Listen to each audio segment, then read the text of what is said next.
Good Morning Business, le débat.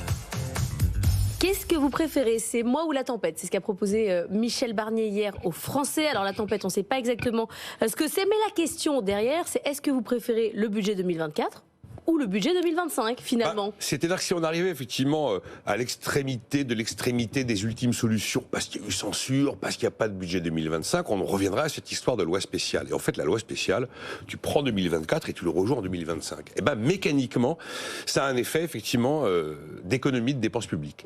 Qu'est-ce qui se passe à partir du moment où on fait, je prends 24 et je le rejoue en 25? Zéro hausse de dépenses. Les coups de pouce à la justice, à la défense, à la culture, rien. Que dalle. Les milliards de commandes publiques qui n'auront pas lieu. Des milliards de commandes publiques économisées, notamment dans la défense. Des milliards d'investissements dans les infrastructures qui sont en théorie débloqués, qui ne sont pas débloqués. Ça a normalement l'effet de l'année blanche, gel du barème de l'impôt sur le revenu, qui donc n'augmentera pas au même rythme que l'inflation, ce qui peut pénaliser certains contribuables. En théorie aussi, gel des pensions de retraite, mais à vérifier avec des constitutionnalistes, et gel des minima sociaux. Donc tout ça est figé. Pas de hausse de l'Ondam. Donc l'objectif de dépenses d'assurance maladie qui tous les ans augmente, quelquefois on freine la hausse, mais la hausse est là. Pas de hausse de l'Ondam, malgré les coûts du vieillissement de la population. Et puis, les hausses d'impôts qui étaient en théorie censées rapporter des recettes supplémentaires, toutes ces hausses d'impôts dont on parle depuis plusieurs semaines d'examen de budget, en théorie, elles rapportent des recettes. Mais enfin, on craint aussi que ces hausses d'impôts sont telles qu'elles aient un effet dissuasif et récessif. Au moins, il n'y aura pas les fameuses hausses d'impôts avec les éventuels effets récessifs que ça peut avoir. Donc finalement, si on a cette espèce de solution technique un peu ultime, qui est quand même pas un très bon signe de bonne santé politique de la nation, c'est une sorte de super année blanche. L'exécutif a malgré tout la possibilité, avec cette loi, qui serait votée par tous les députés, parce que sinon, derrière, c'est le vide. Et donc, à ce moment-là, l'exécutif peut lever l'impôt, il a la possibilité, par ordonnance, de libérer les crédits. Attention, après, il y a quand même des petits risques. Par exemple, vous avez automatiquement une hausse mécanique de la rémunération des fonctionnaires avec le glissement vieillesse-technicité. Arrivé à peu près à l'automne 2025, vous pourriez vous retrouver avec des crédits disponibles ne permettant plus de payer l'intégralité de la rémunération des fonctionnaires, rehaussée mécaniquement avec le GVT. Donc ça, c'est l'année prochaine, quoi. Enfin, on a un effet qui serait un effet potentiellement compliqué à gérer. De la même manière que si on gèle tout, pas de loi d'orientation agricole. Toute la filière la demande, la loi d'orientation agricole. Et puis, on peut se dire aussi que quand même, comme je le disais, c'est quand même un signe de désordre absolu de la nation. Un signe de désordre, c'est toujours un signe d'inquiétude, c'est toujours un signe d'incertitude. Tout ce désordre, quel effet récessif ça a dans la tête des agents économiques? Est-ce que l'effet récessif dans la tête des agents économiques, chefs d'entreprise et ménages, n'est pas pire finalement avec ce désordre qu'avec l'actuel budget qu'on est en train d'examiner? Jean-Marc, voilà. La tempête, ça vous fait rien? Non, le désordre, tout Nicolas ça. vous envoie du vent. L'apocalypse, tout ça. Attendez, j'ai pas du tout parlé d'apocalypse. Non, mais enfin, le désordre. Mais pas du tout, je vous dis que 2024, c'est une bonne nouvelle, ça le reconduit. 2024, vous le reconduisez, c'est une bonne nouvelle technique. Ah, donc, Jean-Marc. Alors, on a l'impression d'abord, ça dépend ce qu'on reconduit, parce que l'Ondam, ce n'est pas dans la loi de finances, c'est dans la loi de financement de la sécurité sociale, c'est autre chose. Quand on regarde les dépenses publiques, il faut regarder les chiffres. Donc, les dépenses publiques, cette année, c'est 1658 milliards d'euros.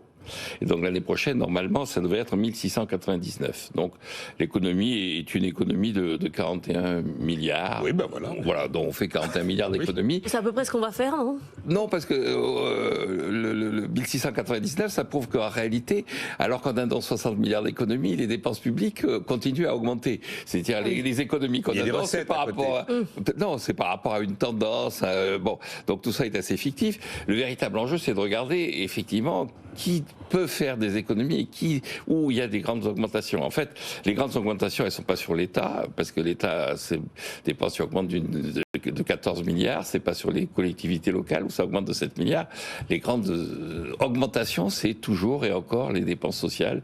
Et donc, effectivement, on n'est pas très loin en réalité. Alors, c'est 14 milliards de différence entre les dépenses telles qu'elles étaient cette année pour l'ensemble des administrations publiques centrales et le budget tel qu'il est prévu, c'est-à-dire l'État plus les dépendances de l'État, tous ces organismes, toutes ces agences qu'on est en train de montrer du doigt. Bon. Donc ça fait 14 milliards d'économies forcées. Finalement, effectivement, ce serait plutôt une bonne nouvelle d'obliger ces gens-là à faire 14 milliards d'économies.